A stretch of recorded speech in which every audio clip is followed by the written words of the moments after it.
ሰላም ጤና ይስጥልን አድማጮች እንደምን ውላችኋል። ከልቦ ከቀረበው ትርታ 97.6 ኤፍኤም ዘውትር ከሰኞ እስከ ዓርብ በዚህ ሰዓት ወደ እናንተ የሚደርሰው የትርታ 600 የዜና ሰዓታችን ጀምሯል። እለቱ መጋቢት 2 2018 ቀኑ ደግሞ ረቡዕ ነው። በቆይታችን የተለያዩ ርዕሰ ጉዳዮችን እያነሳን ቆይታ እናደርጋለን። ከሀገር ውስጥና ከባህር ማዶ የተወጣጡ ዜናዎችን እንዲሁም የቢዝነስና በዝርዝር የምንመለከተው ርዕሰ ጉዳይ ይኖረናል። የዛሬውን የዕለተ ረቡዕ መጋቢት 2 2018 የትርታ 600 የዜና ሰዓት እየመራሁ እኔ በፍቅር ግዛቸው አብሬያችሁ ቆይታ አደርጋለሁ። ቴክኒኩን በመቆጣጠር ዩኤል አሰፋ አብሮናል። ቆይታችንን የምንጀምረው የሀገር ውስጥ ዜናዎችን ቀዳሚ በማድረግ ይሆናል።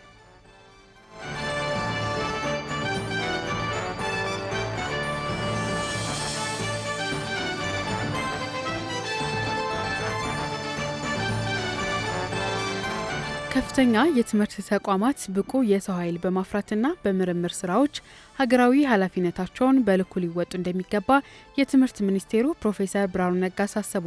ሚኒስቴሩ ይህንን ያሉት የከፍተኛ ትምህርት ተቋማትን የግማሽ ዓመት የስራ አፈጻጸም ግምገማ መድረክ በከፈቱበት ወቅት ነው። ከፍተኛ የትምህርት ተቋማት ከሀገራዊ የልማት አጀንዳዎች ጋር የሚጣጣሙ የጥናትና ምርምር ስራዎችን በማከናወን ረገድ የሚጠበቅባቸውን ሚና ሊወጡ እንደሚገባ የትምህርት ሚኒስቴሩ ፕሮፌሰር ብርሃኑ ነጋ ገልጸዋል። ዩኒቨርሲቲዎች ሀገርን በመታደግ ረገድ ከፍተኛ ሰራዊት ከመከላከያ ሰራዊት ያልተናነሰ ትልቅ ኃላፊነት እንዳለባቸውም አስገንዝበዋል። ተለዋዋጭ በሆነው ዓለም ውስጥ ተቋማቱ ለሀገር እድገትና ብልጽግና መረጋገጥ የትምህርት ጥራትን በማስጠበቅ ብቁ ዜጋ ማፍራት ላይ በትኩረት ሊሰሩ እንደሚገባም አሳስበዋል። ምንም እንኳን በትምህርት ጥራት ረገድ መሻሻሎች ቢታዩም አሁንም ሰፊ ስራዎች እንደሚቀሩም ጠቁመዋል። በሌላ በኩል በዘርፉ አዲስ የተጀመረው የውጤት ተኮር አፈጻጸም አስተዳደር ስርዓት ውጤት እያመጣ መሆኑን የከፍተኛ ትምህርት ልማት ዘርፍ ሚኒስቴር ዴኤታው ኮራ ጡሽኔ ገልጸዋል። በዚህም በትምህርት ጥራትና በተማሪዎች አገልግሎት ላይ መሻሻሎች መታየቱንና በቴክኖሎጂ ፈጠራና በኢኮኖሚ ልማት ረገድ የባህል ለውጥ መምጣቱን እንዲሁም የምርምር ስራዎችም ከቀድሞ በተሻለ ደረጃ ላይ መገኘታቸውንም ጠቁመዋል። ለሁለት ቀናት በቆየው በዚህ መድረክ ከፍተኛ የትምህርት ተቋማት ከሚኒስቴር መስሪያ ቤቱ ጋር በገቡት ውል መሰረት ያከናወኗቸውን ተግባሮችንና ያጋጠሟቸውን ፈተናዎችም ተነስተውበታል። በተለይም ምርምሮች በማህበረሰብ ላይ ያመጡትን አዎንታዊ ተጽዕኖ ዋነኛ የውይይት አጀንዳ እንደነበር ትርታ ከትምህርት ሚኒስቴር ያገኘው መረጃ ለማወቅ የውጭ እርዳታ ጥገኝነትን ለማስቀረትና አደጋዎችን በራስ አቅም ለመመከት የሚያስችል የፖሊሲ ማዕቀፍ እየተጠናቀቀ መሆኑን የአዲስ አበባ ከተማ አስተዳደር አስታወቀ። አስተዳደሩ በሰብአዊ ድጋፍ ረገድ የነበረባትን የውጭ እርዳታ ጥገኝነት በማስቀረት አደጋዎችን በራስ አቅም ለመመከት የሚያስችል የፖሊሲ ማዕቀፍና የተግባር ዝግጅት እያጠናቀቀ መሆኑን ገልጿል። የከተማዋ አስተዳደር ስራ አስኪያጅ ኢንጂነር ወንድሙ ሴታ በትናንትናው ዕለት በነበረው የንቅናቄ መድረክ ላይ እንደገለጹት ቀደም ሲል የነበረው የእርዳታ አቅርቦት በዓለም አቀፍ ተቋማት ፍቃድ ላይ የተንጠለጠለ በመሆኑ ለአደጋዎች ፈጣን ምላሽ ለመስጠት እንቅፋት ሆኖ ቆይቷል ብለዋል። ይህንን ችግር ለመቅረፍና የከተማዋን ሉዓላዊነት ለማረጋገጥ አዲስ አቅጣጫ ተነድፎ ወደ ስራ መግባቱም ተናግረዋል። እንደ ስራ አስኪያጁ ገለጻ በአዲሱ እቅድ መሰረት በሁሉም ክፍለ ከተሞች ደረጃቸውን የጠበቁ መጋዘኖች እየተገነቡ ነው ብለዋል። እነዚህ መጋዘኖች የምግብና ምግብ ነክ ያልሆኑ ቁሳቁሶችን እስከ 1 ዓመት ድረስ ማከማቸት የሚያስችል አቅም ይኖራቸዋል። በሌላ በኩል የመዲናዋ የእሳትና አደጋ ስጋት ስራ አመራር ኮሚሽን ምክትል ኮሚሽነር ጥላውን ቶላ ከተማዋ ከ2013 ዓ.ም ጀምሮ ያጋጠሟትን ሰብአዊ ፍላጎቶች በራሷ አቅም ስትሸፍን መቆየቷን አስታውሰው በዚህም በማሳያነት ያቀረቡት በከተማዋ የሚገኙ 26 የምግብ ማዕከላትና በሺዎች የሚቆጠሩ ታዳጊዎችን ተጠቃሚ ያደረገው የተማሪዎች የምገባ ፕሮግራሞችን ጠቅሰዋል። ምክትል ኮሚሽነሩ አክለውም አሁን ላይ የግንባታ ሂደት ላይ ያሉ የመጋዘን ፕሮጀክቶች በሚቀጥሉት ጥቂት ወራት ተጠናቀው ለአገልግሎት ዝግጁ እንደሚሆኑና የተቀናጀ የሀብት ማሰባሰብ ስራ እየተከናወነ እንደሚገኝም ገልጸዋል። ቀጥለናል አድማጮች። በአዲስ አበባ ከተማ ለሕዝብ መዝናኛነት ተለይቶ የተቀመጠ ሰፊ የይዞታ መሬትን ስልጣናቸውን ያላግባብ በመጠቀም ለግል ጥቅም አውሏል የተባሉ 30 ተጠርጣሪዎች ላይ ክስ ተመስርቷል። የፍትህ ሚኒስቴር የሙስና ጉዳይ ዳይሬክቶሬት አቃቢ ሕግ ክሱን የመሰረተው በፌዴራል ከፍተኛ ፍርድ ቤት ልደታ ምድብ 4ኛ የሙስና ጉዳዮች ወንጀሎች ችሎት ላይ ነው። ክስ ከተመሰረተባቸው መካከል የቀድሞው የአዲስ አበባ መሬትና ልማት አስተዳደር ቢሮ አመራሮች፣ የፍትህ ቢሮ አቃቢ ሕግ፣ የክፍለ ከተማና የወረዳ የስራ ኃላፊዎች እንዲሁም ባለሙያዎች ይገኙበታል። ተከሳሾቹ በቦሌ ክፍለ ከተማ ወረዳ 13 ክልል ውስጥ የሚገኝና ከ1994 ዓ.ም ጀምሮ በአድዋ ፓርክነት የሚታወቅን ይዞታ አሳልፈው ሰጥተዋል ነው የተባለው። ቦታው በከተማው መዋቅራዊ ፕላን መሰረት ለጎልፍ ክለብ፣ ለመናፈሻ፣ ለህዝብ መዝናኛ አገልግሎት እንዲውል በመንግስት ባንክ የገባ መሆኑ የታወቀ ወንጀል ድርጊቱ መፈጸሙ ተገልጿል። ተከሳሾቹ ህግና መመሪያን በመጣስ ዮርዳኖስ ዘውዲቱና ጓደኞቻቸው ለተባለ የሽርክና ማህበር 2905 ካሬ ሜትር መሬት የይዞታ ማረጋገጫ ካርታ እንዲሰጣቸው ማድረጋቸውን በክሱ ተጠቅሷል። በዚህ ህገወጥ አሰራር ምክንያት በመንግስት ላይ ከ168 ሚሊዮን ብር በላይ በሊዝ ዋጋ ጉዳት መድረሱን አቃቢ ህግ አመላክቷል። ከድርጊቱ ጋር በተያያዘ 3 ተከሳሾች 7 ሚሊዮን 200 ሺህ ብር ጉቦ መቀበላቸውም ተመላክቷል። ይህንኑ ገንዘብ ምንጩ እንዳይታወቅ ለማድረግ በተለያዩ የባንክ ሂሳቦች በማዘዋወር በወንጀል የተገኘ ገንዘብን ህጋዊ አስመስሎ ማቅረብ በሚል ወንጀልም ተከሷል። ፍርድ ቤቱ ክሱ ከደረሰባቸው ተከሳሾች የክስ መቃወሚያ ለመቀበልና ያልቀረቡትን ለመጠባበቅ ለመጋቢት 15 ቀን 2018 ዓ.ም ተለዋጭ ቀጠሮ መስጠቱን ትርታ ሰጥቷል። አድማጮች ከልቦ ከቀረበው ትርታ 97.6 ኤፍኤም የዕለተ ረቡዕ መጋቢት 2 2018 የትርታ 600 የዜና ሰዓታችን ላይ ነው የምትገኙት። አሁን ደግሞ ሰዓቱ በዝርዝር የምንመለከተው ጉዳያችን ላይ ይሆናል። በተለይም የገቢ ግብር ረቂቅ ደንብን በተመለከተ ከሚመለከታቸው ባለሙያዎች ጋር ቆይታ አድርገናል። ባልደረባችን ራህማ መሐመድ አዘጋጅተዋለች፣ እንደሚከተለው ይቀርባል። በአንዳንድ የአፍሪካ ሀገራት ያለው የግብር አከፋፈል ስርዓት ከኢትዮጵያ አንጻር ሲታይ የዘመነ የተደራጀና ቀልጣፋ ነው ሲሉ ባለሙያዎች ይናገራሉ። ይህ የታክስ ስርዓት በተለይ ለተጠቃሚው ማህበረሰብ ሆነ ለመንግስት ምቹ መሆኑ ይታመናል። ሀገር የታክስ ቤዝ አሊያም የግብር መስመሯን ባሰፋሽ ቁጥር እድገቷ እንደሚጨምርም ነው ባለሙያዎች የሚጠቁሙት። ለመሆኑ የግብር መስፋት ምን ማለት ነው? በተለይም በአንድ ሀገር ውስጥ የጀማሪ የስራ ፈጣሪዎች እንዲበረታቱና እንዲቋቋሙ ማድረግ ከግብር ማስፋት ሂደቶችና ጠቀሜታዎች መካከል ይጠቀሳል።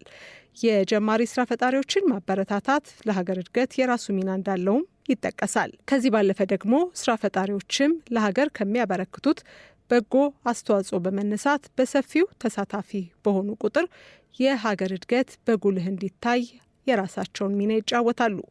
ከሰሞኑን በገንዘብ ሚኒስቴር የተዘጋጀው የገቢ ግብር ማሻሻያ ረቂቅ አስመልክተን በውስጡ ያካተታቸው ዝርዝር ጉዳዮችን በተመለከተ በተለይም ደግሞ ከስራ ፈጣሪዎችና ከማህበራዊ ሚዲያ ባለሙያዎች ላይ የሚወሰድ የገቢ ግብር የተመለከቱ ጉዳዮችን በምጣኔ ሀብት ባለሙያዎች ልንመለከተው ወደናል።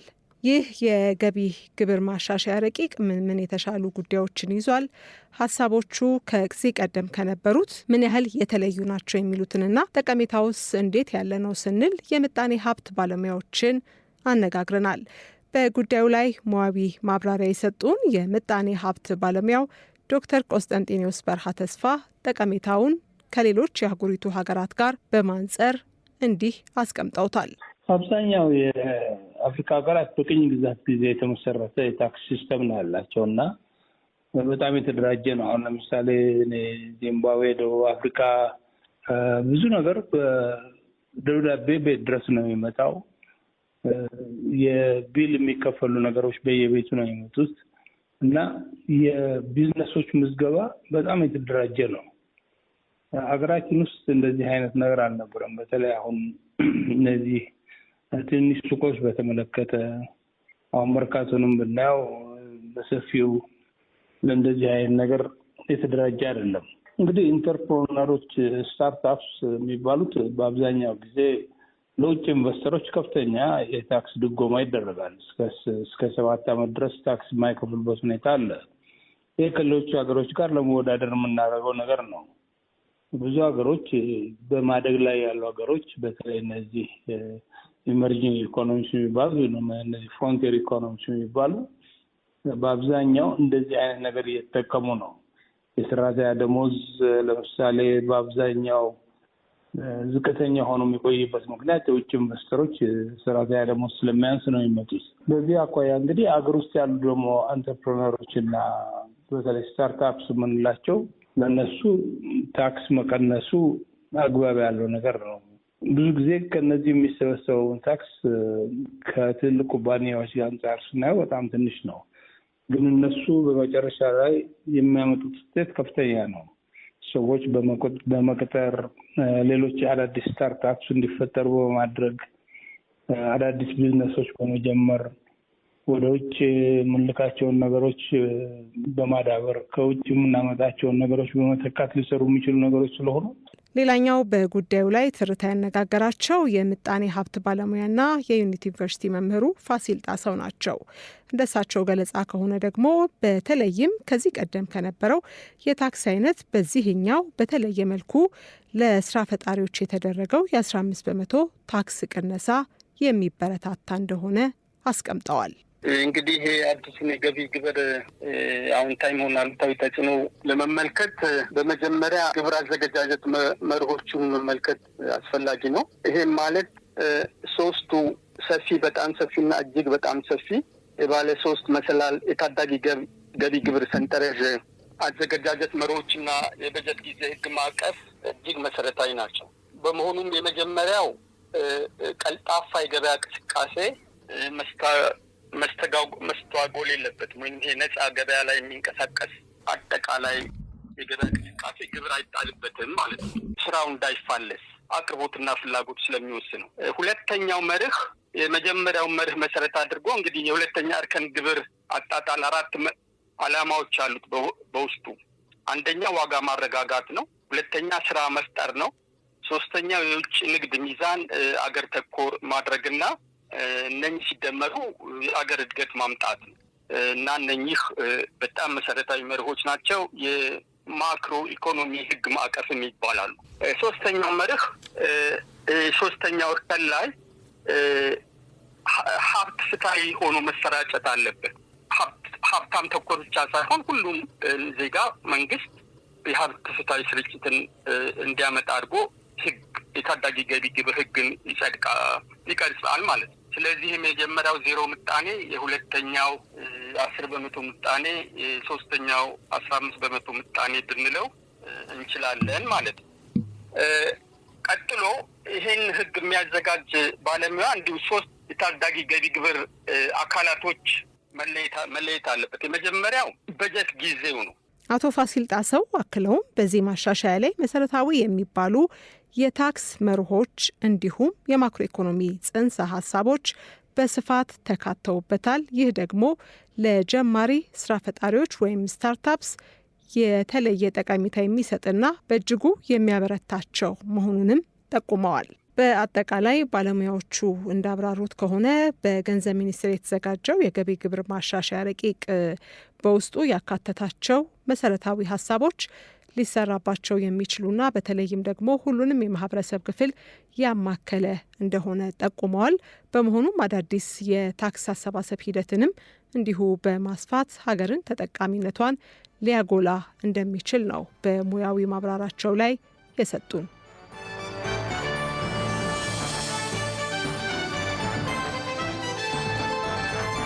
በዝርዝር ከተመለከትነው ርዕሰ ጉዳዮችን ተመልሰናል። አድማጮች፣ ቀደም ስንል ደግሞ የሀገር ውስጥ ዜናዎችን ወደ እናንተ አድርሰናችሁ ነበረ።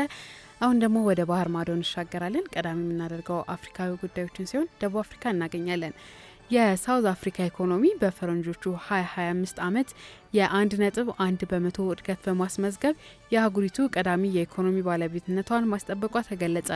የአህጉሪቱ የስታቲስቲክስ መስሪያ ቤት በትናንትናው ዕለት ይፋ ባደረገው መረጃ መሰረት የሳውዝ አፍሪካ አጠቃላይ የአገር ውስጥ ምርት በ2025 የሩብ ዓመት ተከታታይ እድገትን አሳይቷል። በተለይም በአመቱ የመጨረሻ 3 ወራት ውስጥ የ0.4 በመቶ ጭማሪ የታየ ሲሆን ይህም ለሀገሪቱ ኢኮኖሚ መጠናከር ከፍተኛ አስተዋጽኦ አድርጓል። ለዚህም እድገት ዋነኛ መንስኤ የሆኑት የፋይናንስ ዘርፍ፣ የሪል ስቴት እንቅስቃሴዎችና የንግድ አገልግሎቶች መሆናቸውም ተመላክቷል። በሌላ በኩል ግን የማኑፋክቸሪንግ፣ የኮንስትራክሽንና የኢነርጂ ዘርፎች የኢኮኖሚ መቀዛቀዝ የታየባቸው መሆኑም ተገልጿል። ይህ የ1.1 በመቶ ዓመታዊ እድገት የደቡብ አፍሪካን አጠቃላይ የሀብት መጠን 426 ቢሊዮን ዶላር ያደረሰ ሲሆን ይህም በአገሪቱ የናይጄሪያና በግብጽ የተነጠቀችውን የአፍሪካ ትልቁ ኢኮኖሚ የሚለውን መጠሪያ ዳግም እንድትቀናጅ አስችሏታል ተብሏል። አሜሪካ በሆርሙዝ ወሽመጥ 10 የኢራን የባህር ላይ ፈንጂ ጫኝ ጀልባዎች መውደማቸውን ፕሬዚዳንት ትራምፕ አስታወቁ። የአሜሪካው ፕሬዚዳንት ዶናልድ ትራምፕ ትላንት ማክሰኞ እንደገለጹት የአሜሪካ ጦር ኃይሎች በሆርሙዝ ወሽመጥ ውስጥ 10 የኢራን የባህር ላይ ፈንጂ ጫኝ ጀልባዎችን ደምስሰዋል። ፕሬዚዳንቱ ይህንን እርምጃ የወሰዱት ኢራን በውሃ መንገድ ላይ የጠመደቻቸውን ፈንጂዎች ካላነሳች ከዚህ ቀደም ታይቶ የማይታወቅ ወታደራዊ መዘዝ ይደርስበታል በሚል ማስጠንቀቂያ ከሰጡ ከጥቂት ደቂቃዎች በኋላ ነው። ትራምፕ በትሩዝ ሶሻል በተሰኘው የማህበራዊ ትስስር ገጻቸው ላይ ባሰፈሩት መልእክት በአሁኑ ወቅት ስራ ላይ ያልነበሩ 10 ፈንጂ ጫኝ ጀልባዎችና መርከቦች ሙሉ በሙሉ ደምስሰናል፣ ሌሎችንም እርምጃ ያስከትላሉ ብለዋል። ይህ የአየር ጥቃት የተፈጸመው ኢራን በወሽመጡ ላይ ፈንጂዎችን ወጥመድ መጀመሯን የሲኤንኤን ዘገባ አመላክቷል። የአሜሪካ ባለስልጣናት እንደሚሉት ቴህራን እያንዳንዳቸው 2 እና 3 ፈንጂዎችን የሚጭኑ ትናንሽ ጀልባዎች እየተጠቀመች ነው። ይሁን እንጂ ፕሬዚዳንት ትራምፕ እስካሁን ኢራን ፈንጂ መጥመዷን የሚያረጋግጥ ሪፖርት እንዳልደረሳቸውም ገልጸዋል። ፕሬዚዳንቱ አክለውም በካሪቢያን ባህር ላይ እጽ በማዘዋወር ጀልባዎቹ ላይ የሚጠቀሙበትን የሚሳይል ቴክኖሎጂ በወሽመጡ ላይ ፈንጂ ለመጥመድ በሚሞከር ማንኛውም ጀልባ ላይ እንደሚጠቁሙ አስታውቀዋል። በየቀኑ 20 ሚሊዮን በርሜል ድፍድፍ ዘይት የሚጓጓዝበት የሆርሙዝ ወሽመጥ መታወክ አሜሪካና እስራኤል በኢራን ላይ ጥራት መጀመራቸውን ተከትሎ የነዳጅ ዋጋ እንዲንር አድርጓል ሲል አናዶሉም ዘግቦታል። ትራምፕ ባለፈው ሰኞ በሰጡት መግለጫ የሆርሙዝ ወሽመጥ ደህንነቱ የተጠበቀ እንደሚሆን ቃል በመግባት ኢራን የነዳጅ ፍሰቱን ለማደናቀፍ የምታደርገውን ማንኛውም ሙከራ በ20 እጥፍ በበለጠ ጥቃት እንደሚያስቀጣት አስጠንቅቀዋል ሲል የዘገበው አናዶሉ። የድሮን በረራ እገዳ መጣሏን ዩናይትድ አረብ ኤሚሬትስ አስታወቀች። በኢራን በእስራኤልና አሜሪካ መካከል እየተካሄደ ያለው ጦርነት ተከትሎ ዩናይትድ አረብ ኤሚሬትስ በሀገሯ የአየር ክልል ውስጥ የድሮንና የቀላል ስፖርት አውሮፕላኖች በረራ ላይ ሙሉ እገዳ መጣሏን አስታውቃለች። የሀገሪቱ ሲቪል አቪዬሽን ባለስልጣን ትናንት ባወጣው መግለጫ ውሳኔው የተላለፈው አሁን ላይ ያለው አስገዳጅ ሁኔታና ቀጠናዊ ውጥረትን ከግምት ውስጥ በማስገባት መሆኑን ገልጿል። የዩናይትድ አረብ ኤሚሬትስ የሲቪል አቪዬሽን ባለስልጣን ባወጣው መመሪያ መሰረት እገዳው ድሮኖችንና ቀላል የስፖርት አውሮፕላኖችን ያጠቃልላል። ከዚህ ቀደም ለእነዚህ የበረራ አይነቶች ተሰጥተው የነበሩ ሁሉም ፈቃዶችም ለጊዜው እንዲታገዱም ተወስኗል። ባለስልጣኑ አክሎም ይህ ገደብ ማንኛውም ግለሰብ ሆነ ድርጅት ያለምንም ልዩነት እንደሚመለከትም አሳስቧል። በተለይም ለመዝናኛና ለስፖርት ተግባራት ድሮኖችን የሚጠቀሙ ሰዎች ከድርጊታቸው እንዲቆጠቡ ጥብቅ ማስጠንቀቂያም ሰጥተዋል። የሀገሪቱ ባለስልጣናት ይህንን እርምጃ የተወሰደው የሕዝብን ደህንነት ለመጠበቅና የሀገሪቱን የአየር ክልል አስተማማኝ ለማረጋገጥ መሆኑም ተገልጿል። ትዕዛዙን ጥሶ የሚገኝ ማንኛውም አካል በሀገሪቱ ሕግ መሰረት የሕግ እርምጃ እንደሚወሰድበትም ተገልጿል።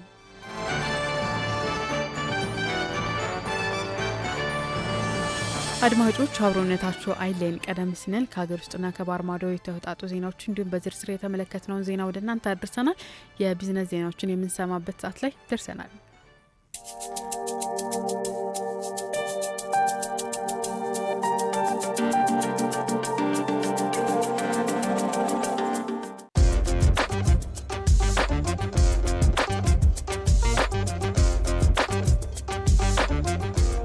ነዳጅን ከተቀመጠለት የዋጋ ተመን በላይ የሚሸጡ አካላት በቁጥጥር ስር እየዋሉ ነው አሉ የገንዘብ ሚኒስቴር አህመድ ሽዴ።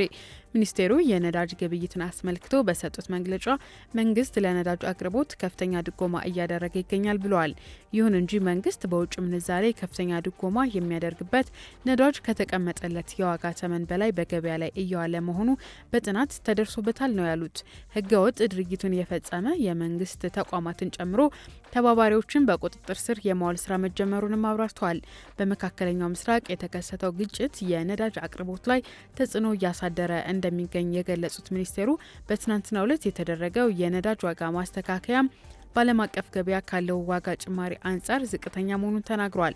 ይሁንና የቀውሱ ማብቂያ ያልታወቀ በመሆኑ መንግስት በቀጣይ በጥናት ላይ የተመሰረተ የቁጠባ ግብይት ስርዓት እንዲተገበር ያደርጋል ብለዋል።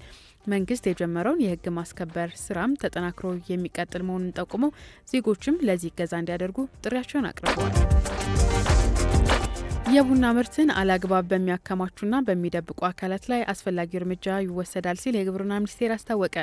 የግብርና ሚኒስቴር የህዝብ ግንኙነትና ኮሚኒኬሽን ስራ አስፈጻሚ ይመር ዳውድ የቡና ምርትን ዓለም አቀፍ የገበያ ወቅታዊ ሁኔታ በተመለከተ መግለጫ ሰጥተዋል። አቶ ይመር በመግለጫቸው ቡና በኢትዮጵያ ኢኮኖሚ በተለይም በግብርና ዘርፍ ውስጥ ወሳኝ ሚና እንዳለውም ተናግሯል። በተያዘው በጀት ዓመት 600 ሺህ ቶን ቡና በመላክ $3 ቢሊዮን ገቢ ለማግኘት ታቅዶ ርብርብ እየተደረገ እንደሚገኝም አመላክተዋል። በበጀት ዓመቱ የ6 ወራት አፈጻጸም የውጭ ንግድ እቅድ የተያዘለትን ግብር በኤክስፖርት መጠን ለማሳካት ተግዳሮቶች እንደገጠሙትም አንስተዋል። በግማሽ ዓመቱ 200 ሺህ ቶን ቡና በመላክ $1.35 ቢሊዮን ገቢ የተገኘ ሲሆን ይህም በገቢ ረገድ ከእቅዱ በላይ አፈጻጸም የታየበት ነው ብለዋል። ይሁን እንጂ በአፈጻጸም ሲታይ በመጠን 74 በመቶ ብቻ ማሳካት እንደተቻለም ነው አጽንኦት የሰጡት። ለዚህም ከእቅድ በታች አፈጻጸም ዋነኛ ምክንያት ከምርት ክምችት እንዲሁም የዶላር ምንዛሬ ይጨምራል የሚል የተሳሳተ ግምት ተጠቃሽ መሆናቸውንም አብራርተዋል። ችግሩን ለመፍታትም ወቅታዊ የቡና አቅርቦትን ለዓለም ገበያ ማረጋገጥ፣ ምርት እንዳይሸሸግ ግንዛቤ መፍጠርና ምርት በሚሸሽጉ አካላት ላይ ጥብቅ እርምጃ መውሰድ እንደሚገባ መናገራቸውም ሚኒስቴሩ ገልጿል። የገቢ ግብር ረቂቅ ደንብ ያካተታቸው ድንጋጌዎች ጥያቄ አስነሱ። በተሻሻለው የገቢ ግብር አዋጅ የተካተቱ አዳዲስ ድንጋጌዎችን ለማስፈጸም በተዘጋጀው ረቂቅ የገቢ ግብር ደንብ አማራጭ አነስተኛ ግብር መክፈል የሚኖርባቸውና የሂሳብ መዝገብ መያዝ ያለባቸው ግብር ከፋዮችን በሚመለከት ያካተታቸው ድንጋጌዎች ጥያቄን አስነስተዋል። በረቂቅ ደንቡ በተካተቱ ድንጋጌዎች ላይ ጥያቄ የተነሳው የገንዘብ ሚኒስቴር በገቢ ግብር ረቂቅ ደንብ ላይ ከታክስ ባለሙያዎች በተለያዩ ዘርፎች ከተሰማሩ የንግድ ማህበረሰብ አካላት ከህግ ባለሙያዎችና ከሚመለከታቸው አካላት ጋር ትላንት ማክሰኞ መጋቢት 1 2018 ዓ.ም ለመሰብሰብ ውይይት ያካሄደበት ወቅት ላይ እንደሆነ ተገልጿል። አድማጮች የቢዝነስ ዜናዎቻችን እነዚህን ይመስሉ ነበር። ከልቦ ከቀረበው ትርታ 97.6 FM የዕለተ ረቡዕ መጋቢት 2 2018 የትርታ 600 የዜና ሰዓታችን ያደመጣችሁትን ይመስል ነበር። አድማጮች በተለይም በቆይታችን ከሀገር ውስጥና ከባህር ማዶ የተውጣጡ ዜናዎችንና በዝርዝር የተመለከትነው እንዲሁም የቢዝነስ ዜናዎችን ወደ እናንተ አድርሰናል። የዛሬውን የትርታ 600 የዜና ሰዓት በመምራት እኔ በፍቅር ግዛችሁ አብሬያችሁ ቆይታ ሳደርግ ቴክኒኩን በመቆጣጠር ቴክኒሻናችን ዩኤል አሰፋ አብሮን ቆይታ አድርጓል። ቀሪ የትርታ 97.6 FM መሰናዶች እስከ እኩለ ሌሊት 6 ሰዓት መደመጣቸውን ይቀጥላሉ።